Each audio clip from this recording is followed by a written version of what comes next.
ഇത് ഞങ്ങളുടെ ഒരു കരിക്കിൻ്റെ തെങ്ങിൽ നിന്ന് എടുത്തതാണ്. പക്ഷേ ഇത് 2 തേങ്ങയുടെ വലിപ്പമുണ്ട്. ഇത് ചിലത് നമ്മൾ പൊതിച്ച് കഴിഞ്ഞാൽ തൊണ്ട് മാത്രമേ വലിപ്പം, തേങ്ങ ചെറുതായിരിക്കും. ഇതേ പൊതിച്ച് വെച്ചിരിക്കുന്നതുണ്ട്, അതേപോലെ തന്നെ വലിപ്പമുണ്ട്. ഒരു 2-3 തേങ്ങയുടെ വലിപ്പമുണ്ട്. ഇതിൻ്റെ വെള്ളം കരിക്കിനായിട്ട് ഉപയോഗിക്കാം. ഇത് വിളഞ്ഞു കഴിഞ്ഞാൽ നമ്മുടെ വീട്ടാവശ്യത്തിന് ഉപയോഗിക്കാം. കരിക്കിൻ്റെ വെള്ളം എന്ന് പറയുമ്പോഴത്തേക്ക് 2-3 പേർക്ക് കുടിക്കാനുള്ള വെള്ളം ഉണ്ടാവും. ഇതിൻ്റെ ഒരു തെങ്ങേ ഉള്ളൂ. അതിൻ്റെ വിത്ത് ഞങ്ങൾ പാകാനായിട്ട് വെച്ചിട്ടുണ്ട്. അധികമൊന്നുമില്ല, 3-4 ചുണ്ണം പാകാനെടുത്തു.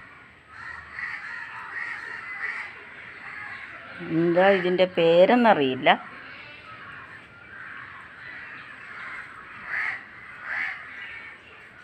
നല്ല ഇനം തെങ്ങാണ്. ഒത്തിരി നന്നായിട്ട് വളം ചെയ്താൽ ഒത്തിരി പിടിക്കുകയും ചെയ്യും.